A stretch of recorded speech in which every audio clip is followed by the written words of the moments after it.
blessing from someone, which I've actually had a volunteer already. And for those of you who do not wish to participate, please maintain a respectful moment of silence. Catherine is going to offer an Orthodox Christian blessing. I had already asked Mary. No, she had asked me last one. Okay. Go ahead. O heavenly King, Comforter, Spirit of truth, let every word bless and fill us all things, treasury of good things, and giver of life, come and dwell in us, and cleanse our souls, O good one. Glory to the Father, and to the Son, and to the Holy Spirit, both now and ever, and to the age of ages. Amen. Lord have mercy, Lord have mercy, Lord have mercy. O Lord, bless. Through the prayers of our Holy Fathers, the Lord Jesus Christ, our God, have mercy on us. Amen. She has a great voice, doesn't she? Dennis is going to do the pledge for us. Would y'all please stand and say the pledge? Place your right hand over your heart. My right arm. Right arm's fine too, if you don't have a right hand. I pledge allegiance to the flag of the United States of America and to the republic for which it stands, one nation under God, indivisible, with liberty and justice for all. And folks at this front table, just be careful not sitting down to watch the camera there.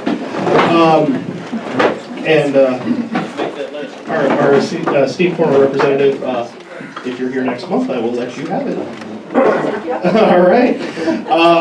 So, now that we've taken care of that, I'm going to go ahead and do a couple pieces of housekeeping. That is like a rickety tripod, so I wish you luck with adjusting it. All right, I want to get this late Facebook Live. We had a lot of people who couldn't be here, and as you can see, we have a full crowd tonight. I'd like to welcome back the panelists. I would like to give them a round of applause for returning to this. I'd also like to point out, Caitlin actually had a schedule conflict. She didn't realize she was out of town. She apologized for her absence, but everybody else came back because, as most of you have discussed with me, and I have had a lot of emails, I have had more emails regarding this than anything else that I have done recently. There was a lot of people who had a lot of questions at the last point, but it wasn't an opportunity for them. The other thing I wanted to respond to before we begin is several people said, why didn't you include certain types of viewpoints on the panel? Like several people asked me that. The goal is not to be a wide representation of all Republican millennials or Republican-leaning millennials. The goal behind this was to get people who lean our way, might vote our way, have but are having second thoughts, people who are on the edge of that, or people who are Republicans that don't necessarily enjoy these meetings. This is about engaging that crowd because those are the people who will determine the election in 2024, 2030, down the road a piece. But you didn't get enough time to go. So I'm going to give them each a quick moment to introduce themselves. But before we do that, I would like to recognize candidates. If you are a candidate, please stand up. Since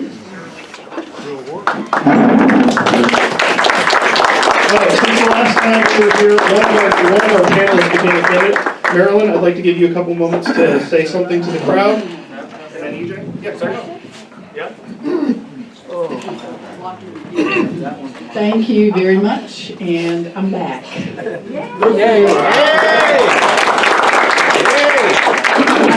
I had a short rest, and I think it did me good, and it made me realize just how much I do love the work that I did in the General Assembly, and I look forward to your support, and I want to go back. Thank you. All right. We're back. Are we lucky to have her back? EJ.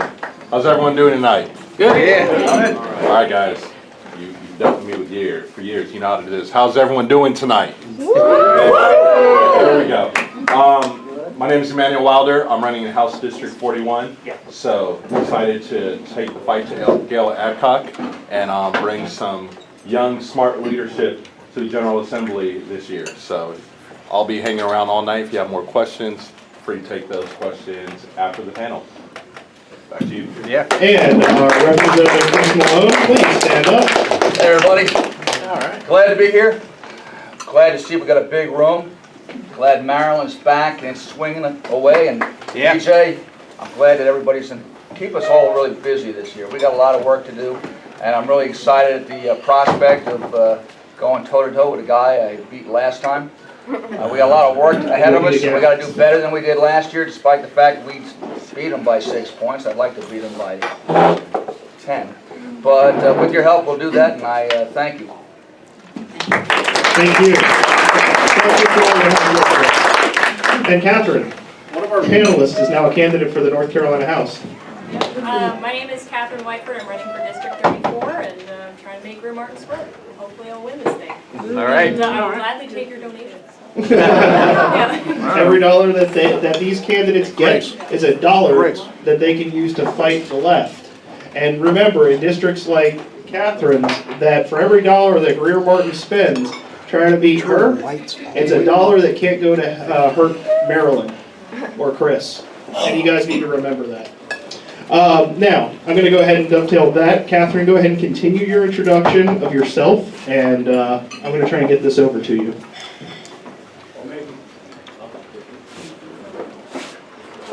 I set this up in advance the last time. I got like the 1990s corded mic here, so.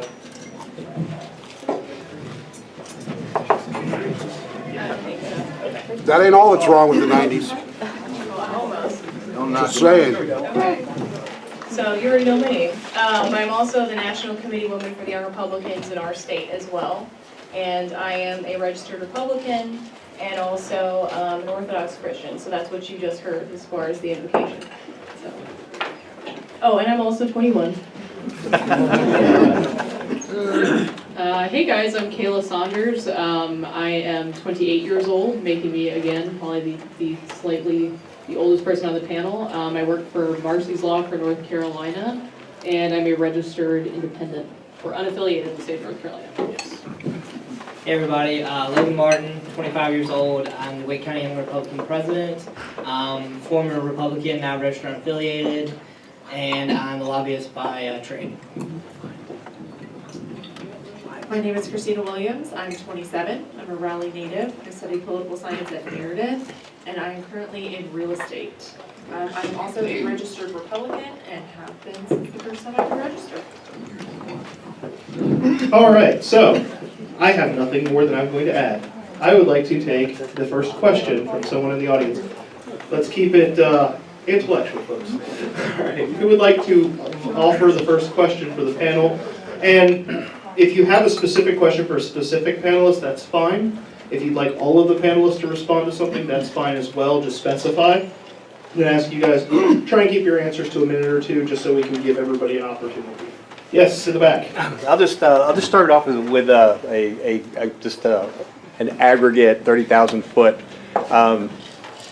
If you would just very briefly explain what it is about the traditional GOP that either dissuades you from participating or encourages you in participating in the party and the local Republican clubs. The party itself, like the local clubs. This is for everybody? Yes. I addressed this last time, so I'll try not to overly repeat myself, but I think we have some new faces here tonight too.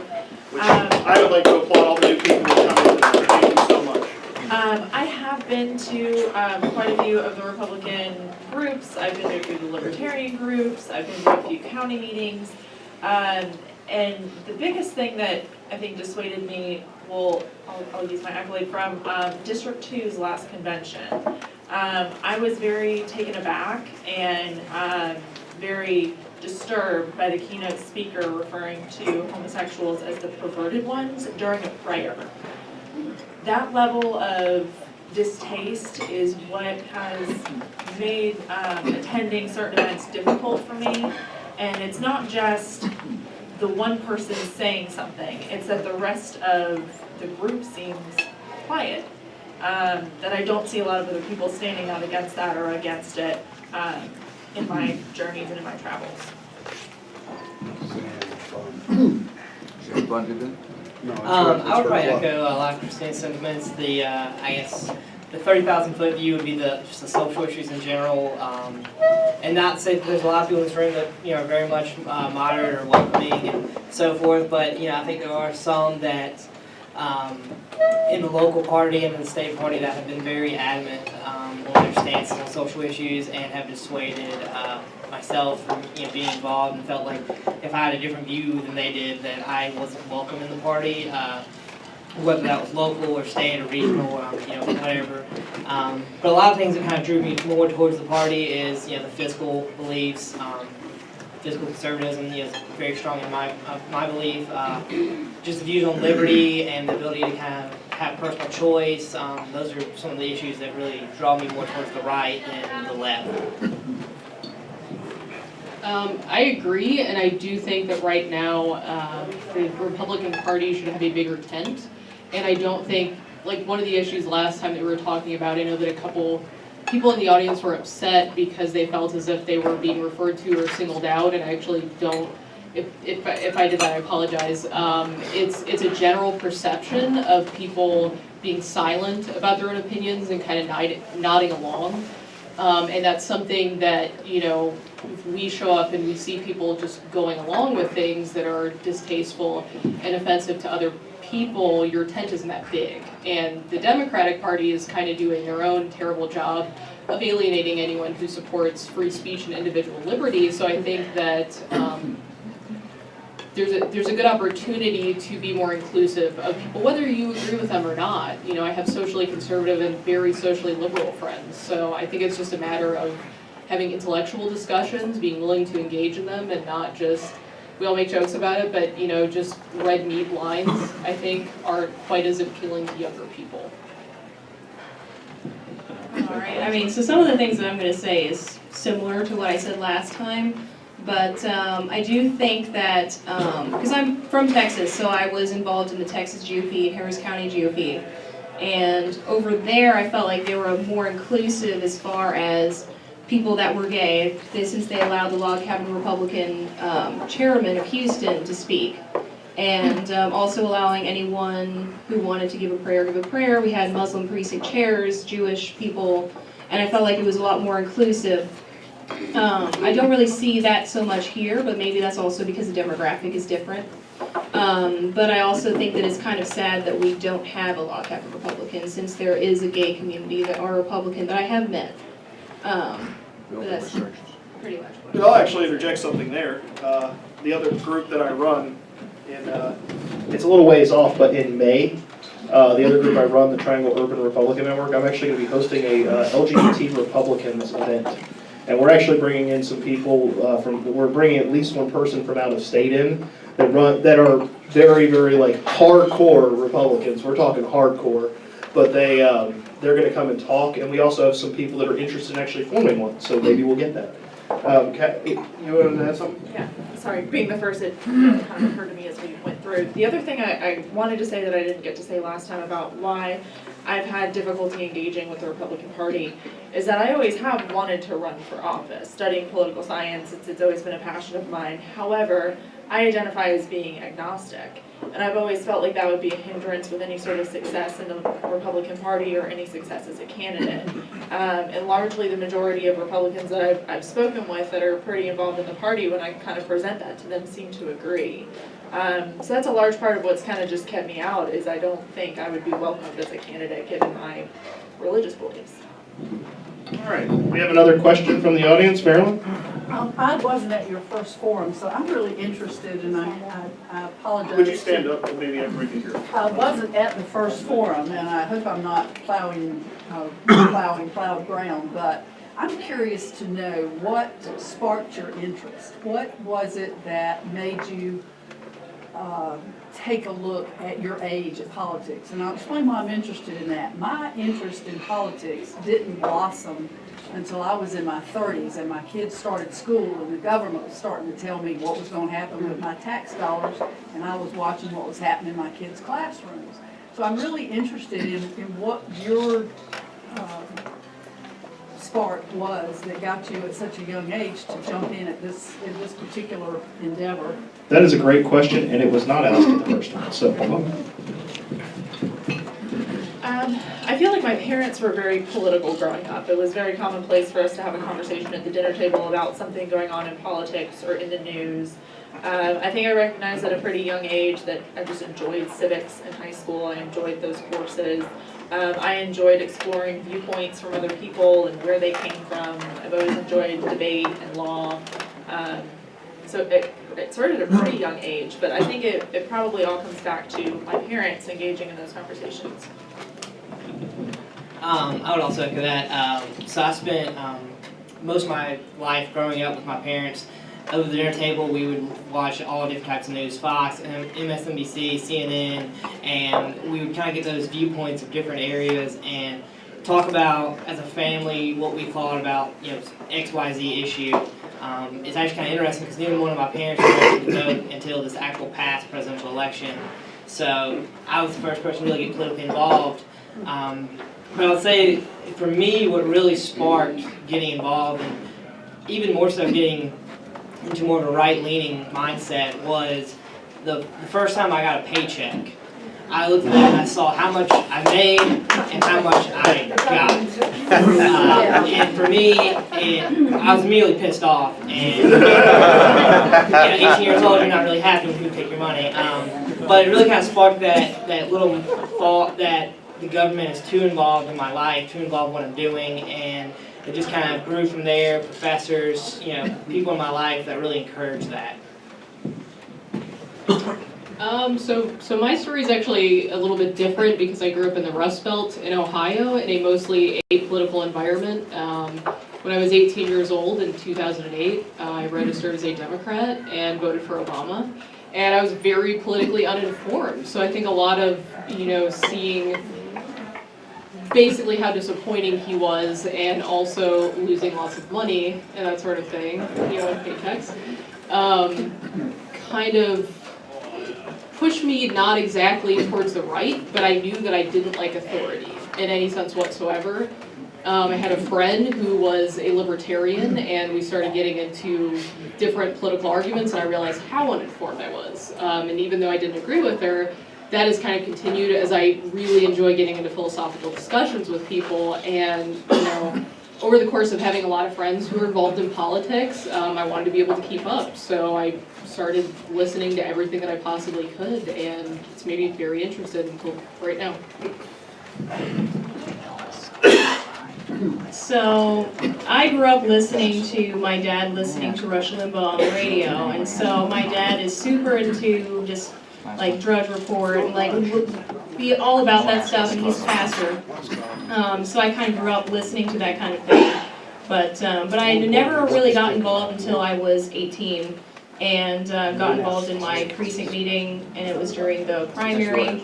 And my dad had mentioned, higher education reform is something that we need. And so I actually brought up a resolution for trying to cap tuition for public universities and colleges in Texas. And it actually got passed by Harris County GOP. And then I was talking with my House representative at the time in Texas, and she actually wrote a bill. So it's House Bill 1232, if you want to look it up. But it's actually what you guys already have here, comparatively to Texas, which is capping upon entry for a 4-year degree. So it's sad that we don't have that in Texas yet, but there's still a lot more to do. But that kind of brought me into politics because I saw my friends having to deal with student loan debt, and that made me hesitant to go into college because I didn't want to have that kind of debt follow me throughout the rest of my life. So I wanted to kind of try to make a change for people that were going into it, and to kind of, I guess, in solidarity for people who have already gone through it and have those loans. But yeah, so that's kind of what brought me into it. And actually, in Texas at the GOP convention, the chairman of the Young Republicans came up to me because I ran for state delegate. And he said, I think that you'd be great in the Young Republicans. And I had not heard about the Young Republicans before that, so he gave me his card, and then I started coming to the Houston Young Republicans, and from there I started to get more and more involved, and then I moved over here, so, yeah. You made me, Kelly, you made me think of, there's actually a statement they taught me in poli-sci is the best way to get young people to register for a party is to elect somebody who's highly unpopular from the other party. That's how a lot of people became not Democrats. Was Also Obama. live in Asheville. Oh yeah, live in Asheville for a while. All right, who's next? I think she was first, and I'll get you next, okay? Yeah. In the back. Hi. It's nice to see your faces again, by the way. From the last meeting and listening again, I think what I'm hearing is that it's the social issues that are the problem. Okay, so in every preamble of every state, it relates to our dependence on Almighty God. and I'm just throwing this out for you, I'm just stating facts as I understand facts, okay? So John Jay, our first Chief Justice, said we are a Christian nation, and he would recommend we elect Christians for office. There were over 300 decisions from the Supreme Court before 1947 that said we are a Christian nation. Okay, so there are two people, two countries, and I'll try to be really quick, but they're facts I want to present as well. Sure, I just want to make sure that they get the question. Yeah, there are two countries that did studies as to why America succeeded and others didn't. One was France, and they had a revolution when we did, but theirs failed, and they've had at least 7, maybe 10 different constitutions since then. Well, so Alexis de Tocqueville, you can look him up, he did a study as to why America succeeded, and it was because of our faith. Okay, so in 1944, a book was published. It's called Jesus in Beijing, and it was a study done by China as to why America was succeeding, and it came down to the same thing, was our faith. And my question, and this is for thought, because we all want to be compassionate, we all want to be kind, but and there are warnings from our forefathers of moving away from the foundations of our Constitution and Declaration of Independence. And those warnings include moving away from our faith. Okay, so my question is number one. I know the abortion issue is big, and the LGBT issues are big. And so, what's happening with the LGBT issues now? Because we've opened up the door. Our kindergartners are being told they should come to school as a boy one day and as a girl the next day, whatever they choose. You and I know there's something wrong with that, but we've opened the door. And I got to get into a question so everybody gets a chance. How do we stop that? The second question is, how do we stop that door of infecting the minds of our kindergartners and elementary school that they can choose their sex? So what is the first question? How do we close that door? How do we close the door on it being taken too far, so to speak? Yes. Yeah. What's your second question? The second question is the abortion issue. And Your I views on abortion. I just want to ask you, we've killed over 60 million babies. First of all, we would have no issue with Social Security if that had been the problem. But the question is, if these were animals that we were killing, like we kill babies, do you think there would be an outcry? Yes. And would you be part of that outcry? All right. Okay.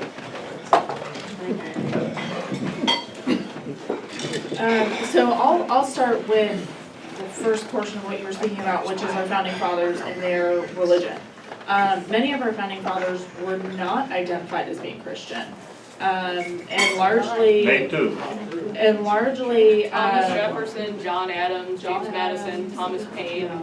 A lot of them were deists. They will identify it inside of writings and letters.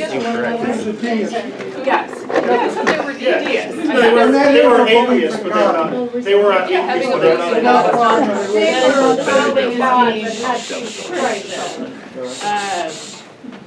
And if you look into it, John Adams specifically wrote inside of a treaty that the United States was not founded on the Christian religion.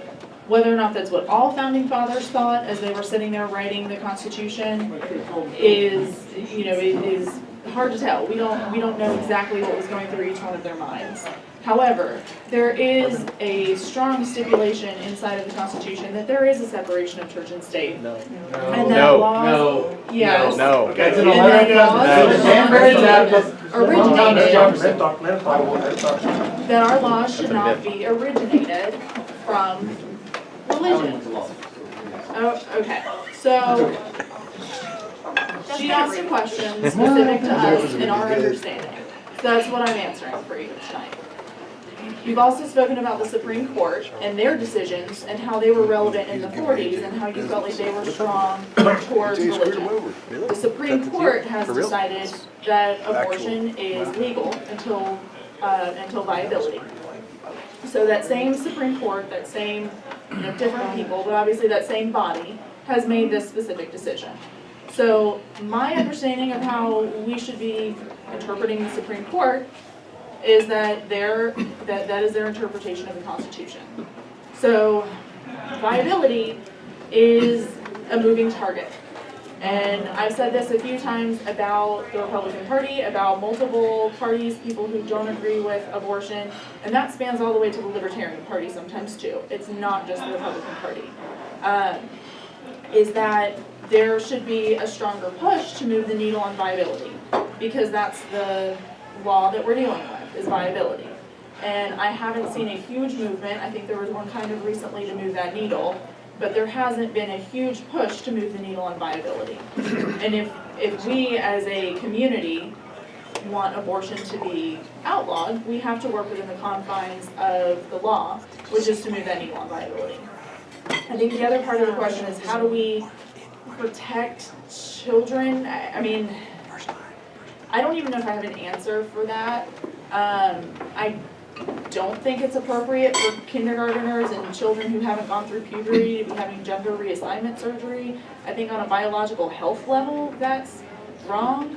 But I don't think I know the answer of how to protect people from that, other than doctors being limited from performing that kind of surgery, especially on children who haven't gone through puberty. I think that's pretty crucial. Wow.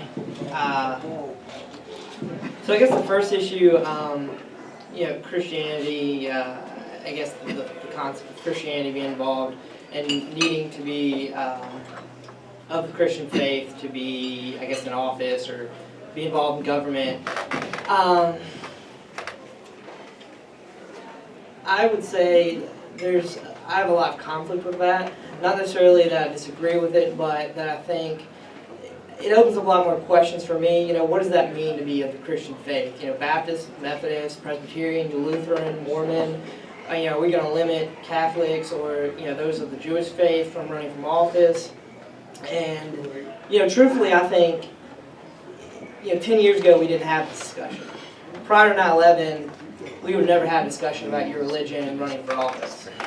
Post 9/11, it's very much what we're really referring to as the Muslim faith and not running for office, which I would not even endeavor to wade into that discussion, because I think there's a lot smarter people than I am that don't have an answer to that. Whether you should be of of a certain faith running for office. On the second issue of abortion, man, really threw the big ones at us.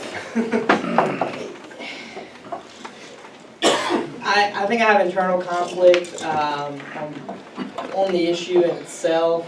On one regard, I think as a Republican, I advocate for personal choice. You make your own responsibilities. You are, and you deal with what that situation is. And I'm not saying I am pro-abortion, but I am saying that I don't think I should be making that decision one way or another. Secondarily, I will say that as a whole, there are certain members that, even within the North Carolina General Assembly, that have been very supportive of post-birth services for the mothers that typically would be more susceptible to having an abortion. And they've been making leaps and bounds on making sure services were funded, the child was taken care of, the mother was taken care of, and they're going to get services, the education, and so forth to be a healthy baby, to succeed in life, and to really get pulled out of that economic down slump. But I will say, at a more larger, as the friend said back there, the 30,000-foot view, I don't see the party doing that. Or at least I don't see the party advocating for those things. And it really has an internal conflict with me that, we're pro-life, but we aren't pro-life for the whole life. I think Chris Christie may have mentioned it when he was running for president, that we're only really pro-life for the 9 months that the baby's in the womb, and once it's born, it's not our problem. And I really have a struggle with that, but I think we should really be supportive of the entire life of that child if we're going to be supportive of life in of itself. I think it's very easy to take the words of the founding fathers and to twist them or misrepresent them, and I would also say that that's from the left or the right. You can find a lot of different quotations that would back up just about any opinion that you could have, but when it comes to religious freedom, they did not want to be persecuted. They didn't want to see people around them persecuted, and I have a very specific quote from Thomas Jefferson here on religious intolerance that addresses that. The first settlers in this country were immigrants from England, of the English Church, just at a point in time when it was flushed with complete victory over the religious of all other persuasions. Possessed as they became of the powers of making, administering, and executing the laws, they showed equal intolerance in this country with their Presbyterian brethren who had emigrated to the northern government. The poor Quakers were flying from persecution in England. They cast their eyes on these new countries as asylums of civil and religious freedom, but they found them free only for the reigning sect. So I don't think that, even if, the founding fathers were deists, because most of them were, or Unitarians, I think they were Rotarians. Pardon me? Joke, go ahead. Oh, sorry. I'm not entirely sure how that's relevant because it's kind of an appeal to authority. I think that we should look to their thoughts for guidance when it's relevant and when it's sensible and rational and applies to situations today. But I'm a big fan of Thomas Jefferson, and he also didn't think that it was worthwhile for women to be educated and go to school. So, and I mean, a lot of our founding fathers also kept slaves. So I think that you have to look at things in context. And that's not to say you're just globally a terrible person or an excellent person, but I think that in the same way that it is incorrect and misrepresentative to say that all of the founding fathers were Christian, some of them were, and they did understand that different Christian sects were persecuted. And, that's why they came here, so that people can have religious freedom. And that's why I think it's incredibly important to be respectful of everyone's religious beliefs until the point at which they are physically harming another human being. You're allowed to have silly beliefs. I'm allowed to have beliefs that you think are silly. And that is what makes this country great. As for the issue of abortion, what exactly was the question relating to abortion, like specifically? I mean, I think it's developed into being a blanket on what's your views of it. And would that be fair to just try and see how their views are and how it relates to, and how it relates to their political views? If you can make a good secular argument as to why you're pro-life, I understand that. I think there's an excellent argument you can make. If you think that life begins at conception, that's fine, but I am not going to. Most people are not going to respond well if they don't have the exact same religious view as you do. So in the same way, I would not ever, you don't pick a religion and then make an argument as to your viewpoint. So Ben Shapiro, for example, makes a secular argument against abortion, and it's fine and I can respect that. I'm pro-choice. I'm not pro-choice up until 9 months, which many Democrats are at this point, and that's deeply worrisome to me. So I think that what we should be focusing on is, your end goal is to get rid of abortion. Well, what can we do? Let's work together to make that completely unnecessary or not viable. I'm also not for abortion after 20 weeks because it has been scientifically demonstrated that a fetus can feel pain at that point.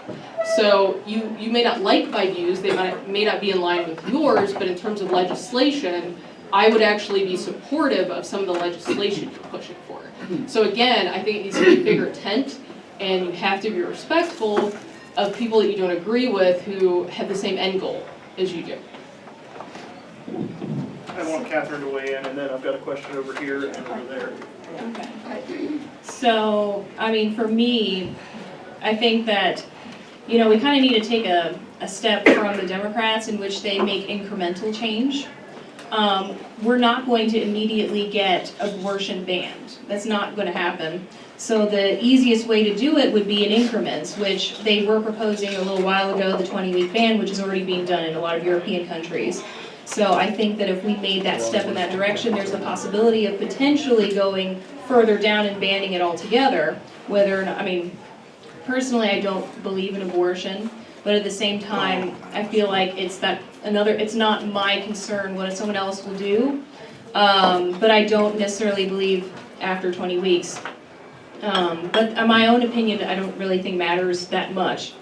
I don't know, that's my opinion on it, but yeah, and I also think that was kind of a loaded question to say that, well, do you care about the 60 million babies dying? I don't think that's a great way or productive way to bring up the question. So anyways, I mean, because you can have a civil discussion about it without smearing blood on the other person first. I mean, like what Kayla was saying was, Ben Shapiro makes a secular argument, but he also brings up the fact that he's Jewish and he doesn't agree with it religiously, but he doesn't bring up his religious views as his first argument towards it. But also, something that one of my friends had said, because I had recently gotten attacked by people about even being willing to include people, regardless of their sexual orientation or religion, in the party, and being told that my soul was in peril, essentially, according to certain people, which I don't necessarily agree that you should even talk about my soul, since you are not God. But something that one of my friends had said was, in a heartbeat, I would vote for a homosexual atheist, pro-life conservative, over a Christian pro-choice progressive who goes to church every time the doors are open. Political parties should have a big tent when it comes to like-minded people in regards to public policies, even if we disagree with their private views. And that's, in essence, is pretty much how I feel about it. If that person I agree with 80% of the time, or 99% of the time, and I disagree with them on one issue, then I'm going to support that person and endorse that person is a good person. And honestly, I don't care what a person does in their bedroom, as long as it's between two consenting adults. So. And that was a deacon that said that to you. Yeah, it was a deacon in the Orthodox Church, and the Orthodox Church is against gay marriage. But I think that sometimes we need to set aside our own personal views. All right, I promised him next. That's all right. Go ahead. Okay, and then she was after that, and then we'll go over to here. I So, just wanted to respond to something really. go ahead. I would like to let you respond. Yeah, and the intent was to share facts, not to smear blood. I'm sorry that's what you heard, because that wasn't the intent. I was just sharing facts. And secondly, Thomas Jefferson, when he was talking about the head of the English church was oppressing the other churches, that's where separation of church and state came about. The original intent was that there was not to be one ruling denomination.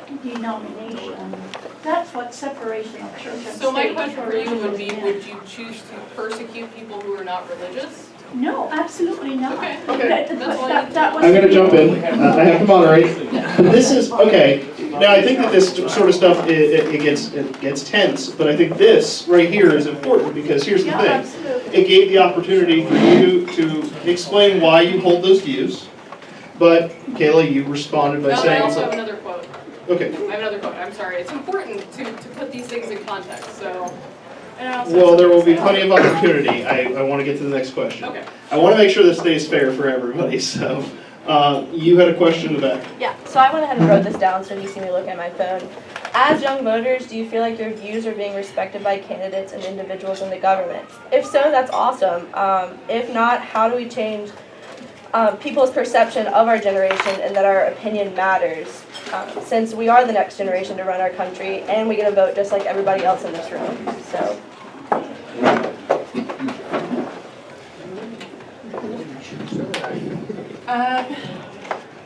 So I think it's probably candidate by candidate. I mentioned this last time too. I'm a big Rand Paul, I can't even speak today. I'm a big Rand Paul fan.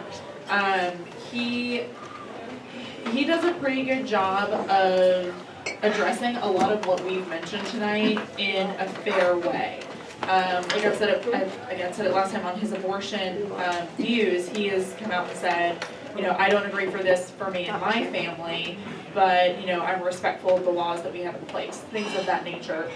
I think there are a handful of candidates that are starting to realize that they have to do things to mobilize the independents, the moderates, and frankly, Obama did it. Like, I mean, if we're talking Republicans, I would point to Rand, but Obama did a fantastic job of mobilizing moderates and independents. Even Trump got people out who hadn't voted in how long? So there is this emergence of, especially presidential candidates we can point to, that have done a better job of engaging moderates. I think on the local level, people still stick to their party lines and are really just vying at their party. So there might be something to take from the bigger elections and try to work towards those moderates, because the Republicans are going to vote as Republicans 99% of the time, and so are the Democrats. There's a large population of people right in the middle who can be persuaded based on the individual candidate that should be addressed. I would definitely agree. I mean, there's two candidates in the audience tonight, both Chris and Marilyn. I've had phenomenal conversations with on the issues that I think matter to all four of us. They both came around to, they may not have even thought about as being issues that were important to their voters. So I would say it's definitely candidate by candidate, and even probably the majority of candidates statewide and nationwide, I think, do listen to their voters. Unfortunately, I think that a lot of the candidates listen to their primary voters, sometimes when they listen to their general voters, and a lot of that sadly is because, I mean, there's one representative I can think of, it's in our 10 district, where it doesn't matter what he says after the primary. He wins that race every single time. And that kind of really defeats a lot of the purpose of having that open, honest dialogue, like a lot of us are having tonight, where we're having these conversations of different opinions and looking at each other's viewpoints. But I wouldn't even say the majority of I think the friction for most of us hasn't been from candidates. I think most of that friction has been with party leadership and party officials pretty much directly saying that our opinions don't matter, our voices don't matter, you're too young, sit down, you'll have your time in 30 years, which is all well and good, but if the Democrat Party opens up and says, we'll deal with some fiscal conservative issues, you may have some trouble winning elections, because you're going to have a voting base that's going to shift really quickly to a party that's willing to have those conversations, and that's not good. I don't think it's what any of us wants is a Democrat-controlled state, but that is what you'll have if you can't have these conversations. So I'm assuming a lot of people here have watched the debates on healthcare between Bernie Sanders and Ted Cruz. One of the things that I took away from that was, depending on what and when Ted Cruz is speaking, I find him to be extremely compelling. Where it's not compelling, and where I would say Bernie Sanders, for example, is not compelling, is as soon as you start trying to legislate things that I don't think should be legislated. Ted Cruz, for example, is, tends to be, or try to present himself as a strict constitutionalist, but at one point he was supportive of banning the sale of sex toys in Texas. And you don't have to agree with that, you don't have to enjoy that, but I mean, if you're about the free market and that's what people want to buy, that's not a very conservative position, in my opinion. Now, Bernie Sanders, on the other hand, wants to control all of your money, so you're not going to have any money left over to buy that anyways. But I think for me, the thing to take away from that is that personally, your opinions can be, just kind of bonkers to me. That's fine, and you can think that, I'm a terrible person as well, but I mean, if it comes down to you're trying to accomplish things on a legislative level, you want to get people who will vote with you. I think unfortunately a lot of young people also, since that's what we're talking about, statistically don't vote. And every sensible candidate is going to be pragmatic. The goal is for them to get elected. Right. So they're going to look at numbers. What is my district? Who is going to vote for me? And they will self-censor themselves if they feel as if they can't get elected. So the only, well, not the only, but I mean like the primary positive thing that I would say about Trump is he says exactly whatever he's thinking. And that can be he's going to take your bump stocks away. Like, he doesn't, it's just whatever mood that he's in, and I think that there's a lot more room to actually approach that because it's honest. Young people are tired of being politic too. Well said, Kayla. It's not just young people being tired of politics. I think We all are. that is very true. Yeah, well, and I also think that maybe we should start talking about issues that aren't being talked about as much as they should be, like higher education reform. That would be definitely something that you could mobilize young people on. And also, we are in the top 10 list for human trafficking in North Carolina, so that's another thing that we should probably try to mobilize people on as well. And opioids, yeah. And those are things that younger people care about because it directly impacts them or other people that they know. So I think that those are. Bringing up Thank you, Grace. trafficking, there's always a cause and effect. Thank you, David. So it's not just the effect, but what's the, do they understand what the cause is to create human trafficking? I mean, do young people get that? Yeah, well, I think it's good to get people educated on it because I feel like a lot of us don't know as much as we should about the different subjects, which is why I'm going to be trying to plan an event in the fall in regards to human trafficking and bringing in different organizations that work towards stopping human trafficking to educate us on it. But yeah, so I think that those are probably things that we could get more young people to get involved in. And also, one thing that I noticed in Texas, and also, I mean, in some cases here, I was younger in Texas. I was 18 when I first started getting involved. So I did kind of notice that people are just kind of like, hey, you'll be involved one day. And I didn't really appreciate that so much because, you know, I could be helping you out now. And also, I don't know, it was just one of those things where I feel like a lot of people were missing opportunities and getting young people to get pumped up about things, especially in the primary and stuff. And I had different people kind of talk about Trump and try to get you on the Trump train. But this guy who was working for Trump was basically like, well, we don't need your votes anyway if you don't want to vote for Trump. I'm like, oh, well, that's a great way of getting me on board. But that's how a lot of people are in regards to Trump, and I feel like that's not productive to just shirk someone off like, oh, we don't need you anyway. We need everyone. So, yeah. Interestingly enough, I'm going to go back because I think you had a question, Chris, right? Yeah, but before we do, I just want to add one quick thing. The next, they say young people don't vote. The next election, the largest group of voters will be millennials, which, by the way, are 21 to 37-year-olds. If they're under 21, they're no longer millennials. Chris. We don't need Tide Pods. I was going to ask you what you thought of Trump right now, and if you want to touch on that, you can. But I think two of you already have. So I haven't heard from the other two, but I'm more interested in what do you think and what the dynamic was that got him elected. That's okay. So two-part question. So what do you think of him now? But also, what is the dynamic that got him elected? Some days I wish he would just stop tweeting. So a lot of people do. We agree on that. We all do, yes, I'm sure. Keep tweeting. It's awesome. Love it. I think sometimes his actions don't shine the best light on us as a country, that they sometimes negatively reflect on us as a country and as a people and as a community, and the things that he says and the way he says them. But as Kayla said, he's honest. He says what he thinks. I believe he believes what he says, which is very unusual in a lot of politicians. As Kayla said, there's a lot of people who pander to a base intentionally and in essence to manipulate. I could have come out and said, oh, I'm a Baptist or a Methodist and just pretended all along. And there's people who do that because they want to succeed. But I do think his raw honesty and what he says, that people believe him. And that's partly why he got elected. And I don't think necessarily the policies that he's pushed for or have implemented have been bad. It's just he's got a bit of a communication issue sometimes. But again, I think we all believe him when he speaks, and that's important. I would definitely agree. I think the best thing to describe Trump is raw.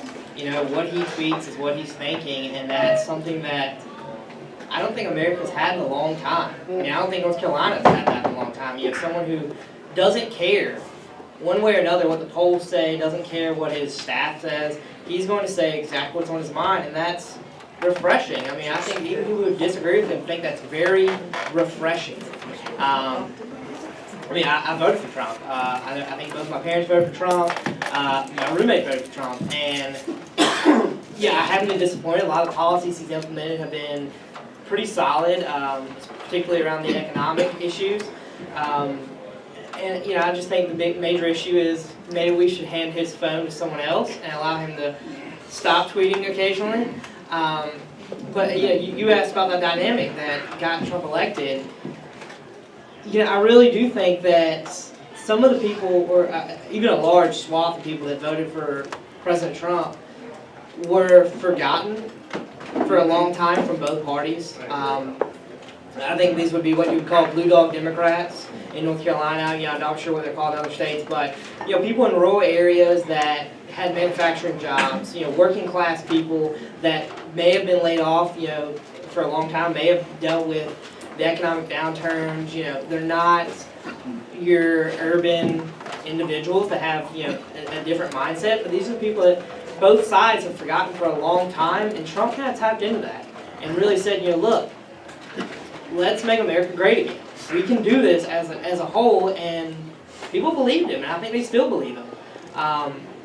And I think that's very important. I mean, you're talking about bringing manufacturing jobs back. I think I saw maybe just right before this meeting started something about the NAFTA and signing some of the different steel-related aluminum or something. But Steel and aluminum. Changing those issues really is important, particularly in North Carolina.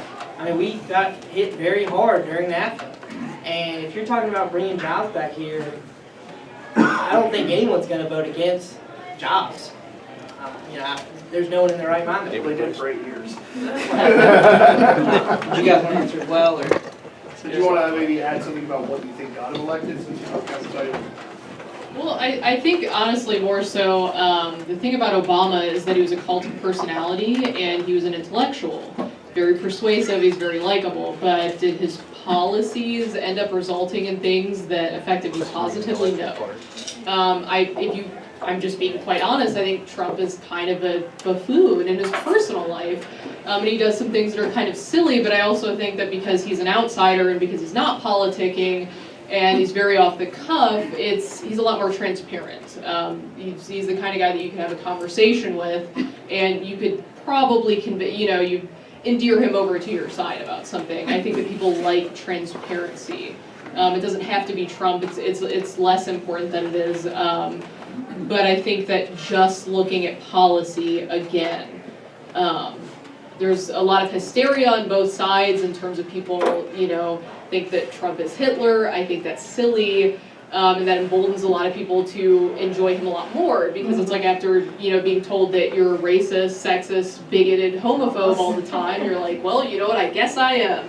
But just like, I understand that. You get exhausted of that. And it's actually, I probably like him, I didn't vote for him, I like him a little bit more than I did before the election, but I mean, his personal life, do I think that he's a great bastion of morality and someone to look toward as to what I would like to do in my personal life? Absolutely not. I don't care though. Someone being a figurehead has very little effect on me. I care about, the fruits. So if I like those, I'll support him as long as I'm seeing things that are good for me personally and the people I associate with. When I don't, then I'm getting a little bit concerned about that. Matt, this is topical. It was just announced on the news that the president is going to meet with the North Korean leader in May. Wow. Really? That's not something Stop that tweeting. Probably expected to. Stop that tweeting. Little kid. I think Dennis Rodman's going to mediate it. I just kind of wanted to make an analogy, because it just popped into my head. But most of us can look beside and just kind of be like, oh, well, that's Donald Trump's past, or he's done this stuff, and well, don't know about that, but we like what he does in policy. But I think that can also be used towards if you don't necessarily agree with someone's lifestyle if they are gay, but then they also have good public policy. So are we going to say, oh, it's fine, no, Trump did that in the past, but if that person is gay, or we're like, well, oh, that person's gay, I'm not gonna vote for them, even though I agree with them on 80% of the time. So, I mean, I'm just saying, like, it's kind of, it could potentially be hypocritical, it's a food for thought. Yeah, he's being sued by a porn star right now. Yeah, but I mean, anyway, I voted for Trump, my entire family voted for Trump. I've been I sued think by he's a pretty good troll, I appreciate the trolling. I do Not think everybody that he had could do that without the experience. tweets. I'm hoping. But yeah, so. All right, so we're gonna have, we've got time for probably 2 more questions, and I'm gonna go to you because you've had your hand raised the longest, and then I'm gonna pick somebody at random. Well, both you two have had your hands. Okay, I'd like to ask if you would tell us if you believe in our republic, and 2, if you believe in our capitalism, our economic system, and 3, if you believe, I'd like to have you articulate in like 30 words or less instead of a 5-minute rambling answer. Can you articulate your positions into local candidates, into state candidates, and into national candidates? You talked about being taxed on your paycheck. Well, I got news for you. You're going to get that for the rest of your life. And do you know who runs the House Ways and Means Committee? Who controls that? Hang on. I would say this on their behalf. Give them one question, not 2. Okay, well, let's hear All if right, you're so in our republic. let me take a crack at this. Let me take a crack at this. Do you believe in our republic and the capitalist system we live underneath, That's and why? correct, because their discussions sometimes say they don't. Yes. I said this last visit as well. I largely think the founding fathers were pretty genius. They wrote this system that thought through so many scenarios and circumstances that it's almost astounding that they thought through, that we're still looking at today, that we're still using today. I certainly believe in the Constitution and what they put in place. I've jokingly said I consider the Constitution to be my Bible because I'm not a religious person. But yeah, I think a lot of us up here, and I'll let everybody speak for themselves, are pretty limited government. And that goes through to economics too. I've spent a lot of time deciding between both the Libertarian and the Republican Party and which one is the better fit for me, which one do I want to be a part of more. And the Libertarian Party is extremely limited government, some too much so, but certainly economically, I believe in the free market. I think that capitalism is what grows our economy. And if we have an unhealthy economy, none of the social stuff matters. That's something else I've said since I was in college, that if we live in a poor society where we can't eat, it doesn't matter what our stances are on gay marriage, that your day-to-day thought is, how am I going to survive? So having these conversations about social issues is a luxury. Well, remember the question's about, do you believe in our republic and do you believe in capitalism? I didn't ask you about social issues. You asked about the free market, and I'm saying that without a free market, without a healthy economy, the social issues don't matter. So I do feel like that's an answer. So yes, I believe in the free market, and I believe in how our republic has been set up by the founding fathers. Without the economy, we would have an adverse effect on our ability to defend ourselves. Correct, yes.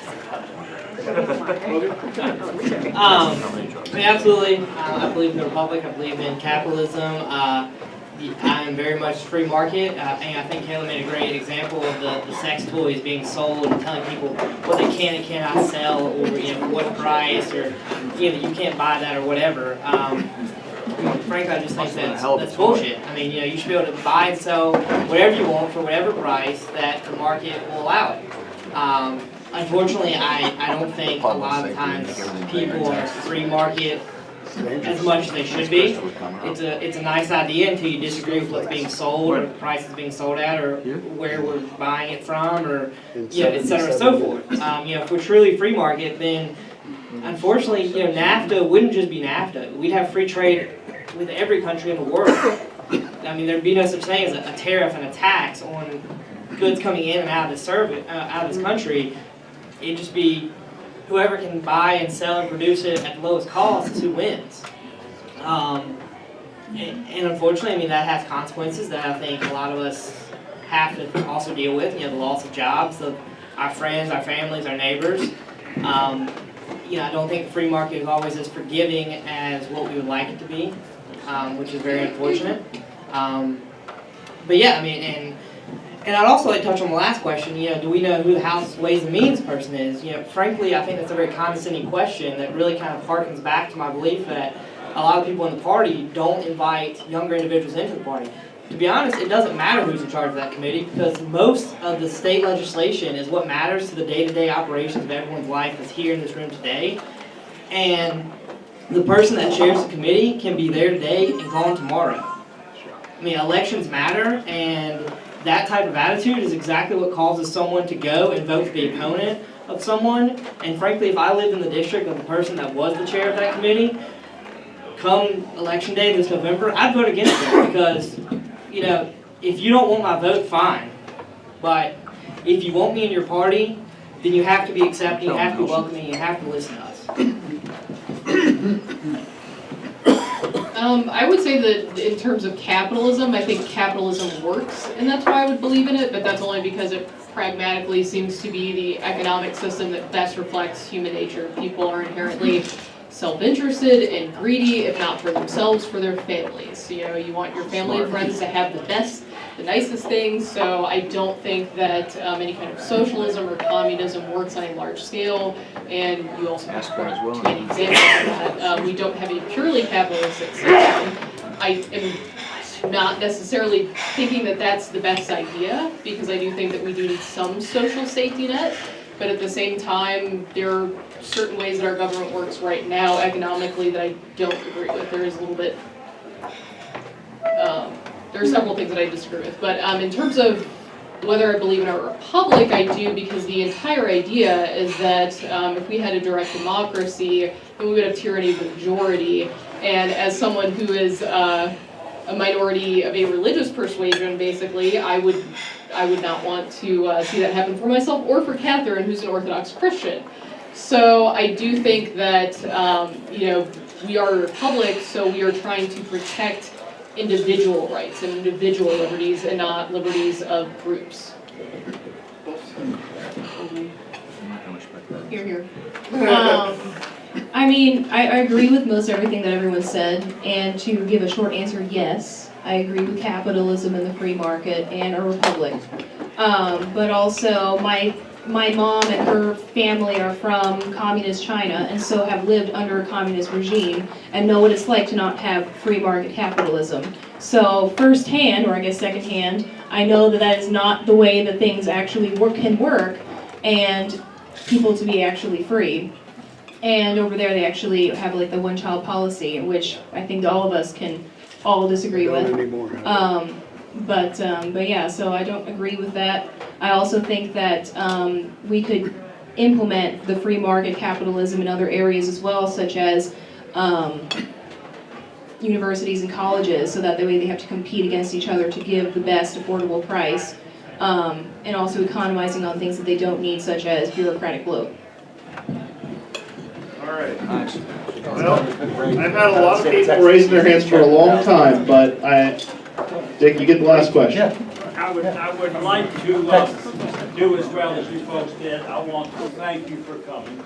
One of the things I prayed for the first time was that we had a conversation. We didn't talk up and we didn't talk down. We just talked to each other. I'm going to try to do that. There is a question at the end of this, but you have to get at the beginning so you know what I'm talking about. Okay. I believe the world is a spiritual battle. I'm a Billy Graham Christian. I'm evangelical. There's only one way to God, and that's through Jesus Christ, His Son, and I will see Billy Graham again. That's just who I am. To that end, I read a summary of a poll just taken that said 51% of the millennials would rather be under a socialistic or a communist regime than a capitalistic regime. To that end, I'm delighted, you guys, at least we have that common ground. We have many points in which we disagree. If we're rational, I've never seen a woman give birth to a giraffe. She always gives birth to a baby. It's always a human being. Okay? I'm going to stop right there.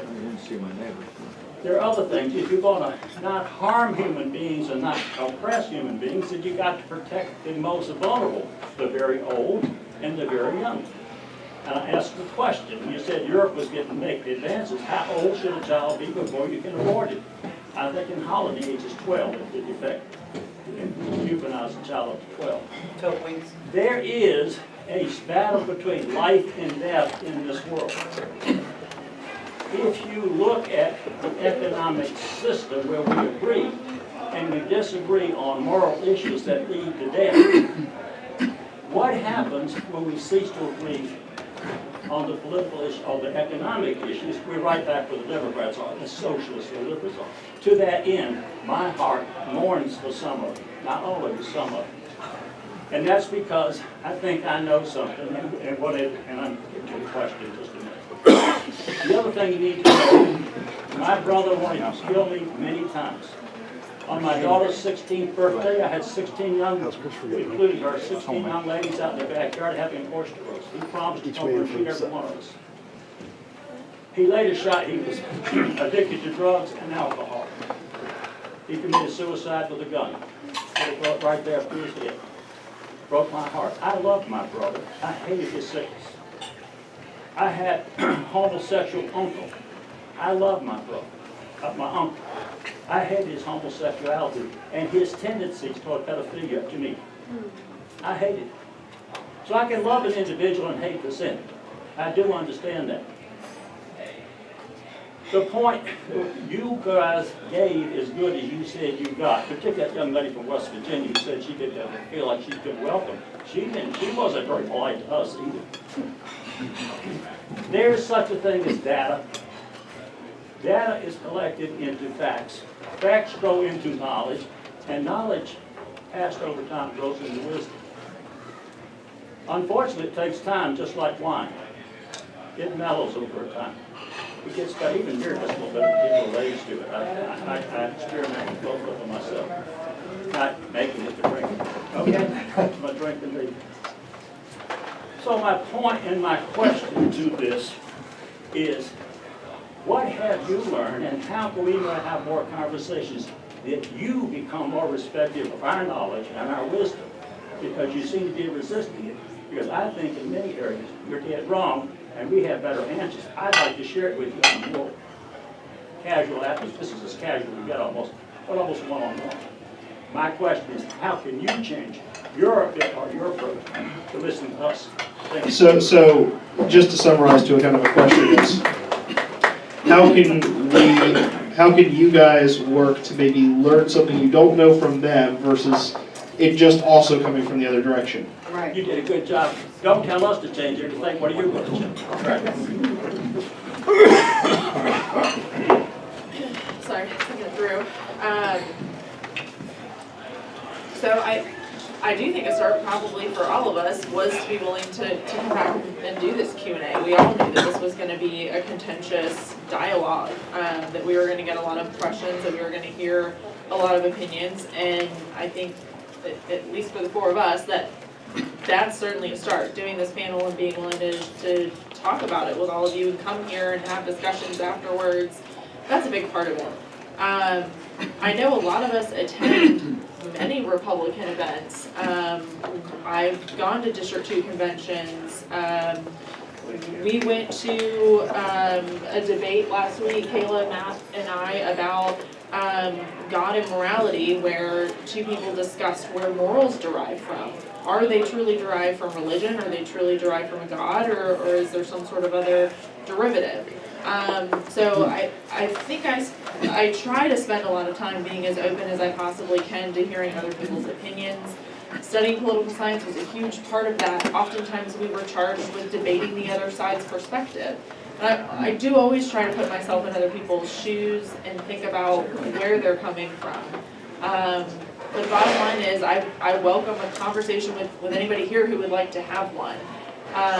But again, productive conversations don't always happen when you approach them with trying to change somebody's mind. It's belittling to just think that somebody is wrong rather than understanding their perspective and where their perspective derives from. And I respect opposition, even if I don't agree with them, because opposition's important, and I think that's a large part of what we're based on as a country. I want to give them all a chance to That's answer. just a question. I mean, I'm asking how will it change? And I heard what you said. You said the same thing you told me the first time. I said appreciate I'm it. welcome. You did a good job. Yeah. I'll speak to you personally. Yeah, I'm Thank welcome you. to speak to anybody here, and You're coming that's to my how house, I and I want got to more change. places than that too.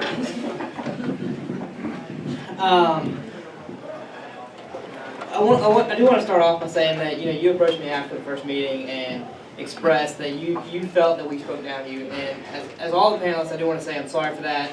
I think that we oftentimes use the word you, and it wasn't necessarily meant for you all here, but it was more of a collective, you know. We understand it. And That's very your public. wisdom, I got that. I understand. And you know, I also want to say, you know, I'm sorry for the loss of your brother. A lot of things I'm involved with on the firm I lobby for, deal with mental illness every single day. I mean, that's one of all of our providers deals with that, so I understand that struggle.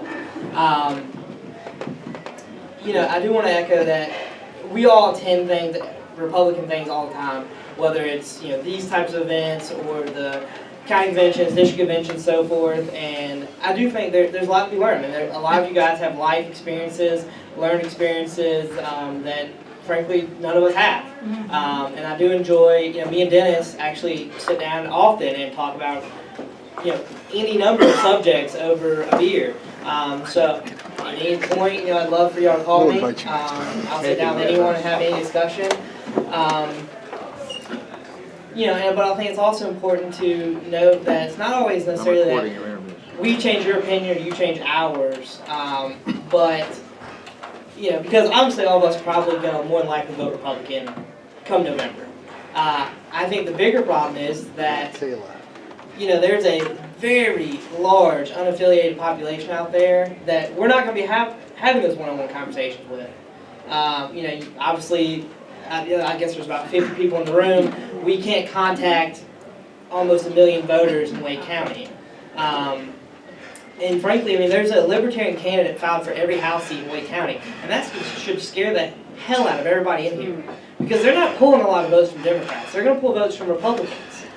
And, you know, I don't want Chris and Marilyn and EJ and Catherine to come, you know, the day after Election Day and not be in office or not be elected. I want them to all have won.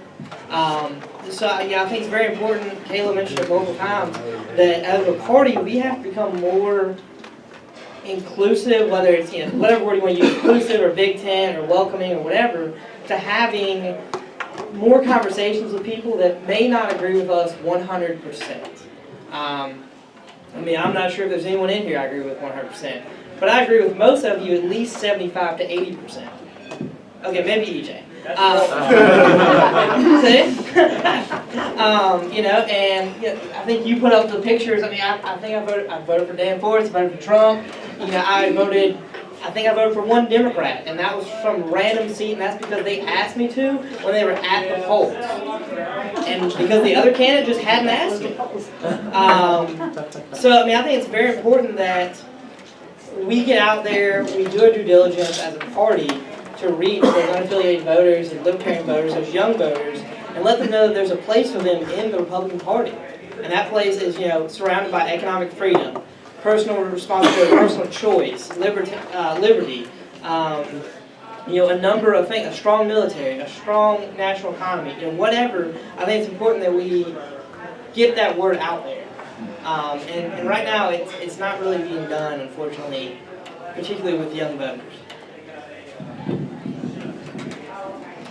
I think in terms of how to, I guess, interact, how to be respectful of other people, I think a lot of us up here, I know this hasn't been said, a lot of this has been, we've all attended a lot of Republican events and we've remained silent through a lot of things. And that very well could be, you know, our fault, but we felt as if we expressed certain things, it would be so disrespectful to, you know, people that were older that we just didn't want to say anything about it. But at the same time, that breeds indifference and apathy, and then you're not going to go to the events, you're not going to be as politically involved. I mean, everyone up here still votes, so you were correct about that. But I think one of the more interesting things that I've tried to do, Julius, who is not here, is the most socially conservative person I know. He had no interest in attending something that Matt was hosting, an LGBT forum for Turn, which is, you know, you're having members of the LGBT community who are staunchly Republican come out and, you know, talk to people, and you can ask them any questions that you'd like to. In any case, I said that if he would attend that, then I would attend any event of his choosing, whether that's going to his church.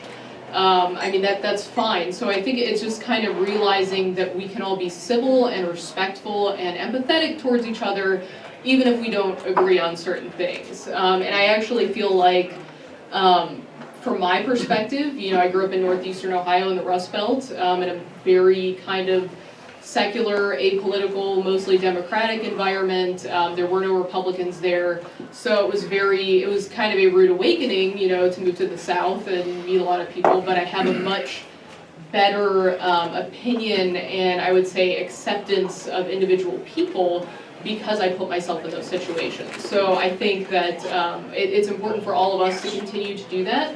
And I also think that it's important for, you know, everyone here to maybe just step outside of your comfort zone, you know, once a month. Go to something that you absolutely don't agree with and just listen to what people have to say.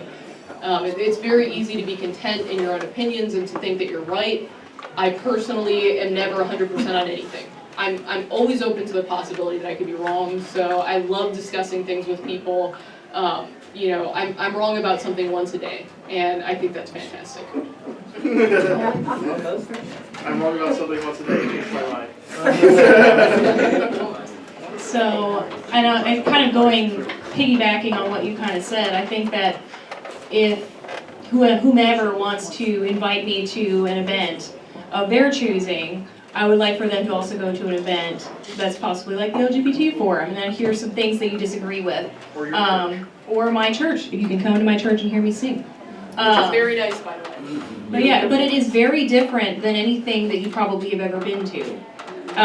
So I would encourage you guys to come if you would like. But I also think that, and my entire family is socially conservative, and I've always kind of considered myself to be mostly socially conservative, but I also think that what's more important is kindness and being loving towards other people. And I'm not saying anyone isn't. I'm just saying that I was literally told, like what I was saying earlier, told that I was being unchristian for being willing to have friends that were gay, that were involved in the Republican Party and worked harder than anyone else that I knew. And I was supposed to just say, oh, I don't want to be around you simply because of that one factor. But I think that, you know, being loving towards a person and being kind and leading by example is going to be the best way to get someone to ask you about your faith versus preaching to them or telling them that they are being wrong. And that's kind of what Orthodoxy believes, is that you lead by example, not by going out and telling someone that they're wrong. But I think that also I am very sorry for your loss about your brother. Oh, it's a long time ago. Yeah, I lost two uncles to suicide, one from drug addiction, and then the other one from depression, so I understand. But yeah, I kind of lost my train of thought. I can wrap it up. Yeah, but I just think that, you know, it's a mutual respect kind of thing, and I wouldn't necessarily want to engage someone in a confrontational, like, oh, you're wrong because of blah. I would rather it be a civil discussion where you're saying, well, I don't necessarily agree with that, but this is how I feel, is more of how I would like someone to talk to me. Because I talk to people of all different types of things. I work in sales, so I am around a lot of liberals, but we are able to have a civil discussion and still be friends. So I just think mutual respect. Matt, I have a comment. So, I always get a comment. First vice president, I always get a comment. I wanted to go ahead and shut off the live feed, mostly because, well, my phone's about to die. I'm going to give a comment, and then I will. I'd like to go ahead and tell you guys that, first of all, I'd like to thank the panel for coming. Yeah. They're great. You guys, I know that this has not been I've done this in a rocky way, okay? I'm not gonna sit here and tell you I did it all right. But I wanted to start a conversation that was hard. Because, look, we all care about the same thing. We all want our team to win. I'm concerned about making sure that happens. And maybe I didn't do it 100% right, but the whole goal behind this is, these are the folks we gotta engage. These are the people, I mean, and they range from people, and Catherine's highly involved, and Logan's relatively well involved. Caitlin, Christina, it depends on what it is. But my point is, we gotta engage these folks. These folks are who determines whether the needle moves one way or the other in each election. You guys all know this. And I know some of the things they said pissed you off. I mean, let's just be real. And some of the things you said pissed them off. But I think we're actually starting to have a real dialogue here. And I think that we're actually starting to build something here, and I think it's important. You may not all agree with my methods. And after this month, we're going to lots of candidate-based forums going up in the future. But I wanted you to see something now as an education to who's really out there. Anyway, Dennis. Thank you. I agree with what you just said, and I was kind of going down the same line, so I'm glad we're thinking on the same level. Remember, these folks were invited here for a reason. They were invited here to challenge your orthodoxy, okay? That's why they were invited. So don't be offended when your orthodoxy is challenged. Your faith is strong enough. Your beliefs are strong enough to withstand a challenge. But allow yourself to be challenged. It should reinforce what you already believe, or it might crack open a thought you hadn't had yet. I'm particularly thankful for these young people to speak their mind and to let us look at life through their young eyes, except for Kayla. Aging like a fine wine over here. Younger eyes. But it's important. I remember when I was 36 and got involved in politics full time. I've been at it for 22 years, full time. I need to hear some refreshing points of view from time to time. But the one thing we have to remember is we need to elect Republicans. Yep. And if you know someone who's bigoted, if you know someone in this party that's bigoted, who's racist, who's closed-minded, then maybe they shouldn't be in this party. We need to be open-minded people. We say we have a big tent.